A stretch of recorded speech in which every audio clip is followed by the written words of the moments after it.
Hello everyone. Today I will show you how you can share your calendar with someone. If you find it useful, then please leave a like and subscribe.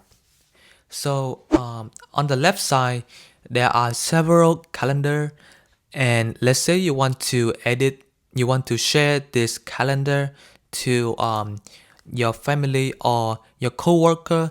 What you want to do is you want to you want to click on the three dots next to this calendar, click on settings and sharing, and then click on share with.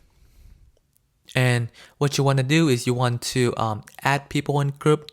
So let's say you want to share this calendar with an email,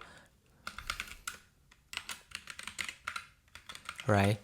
And then after you enter the email, you will click on send, or you can also add other email to send.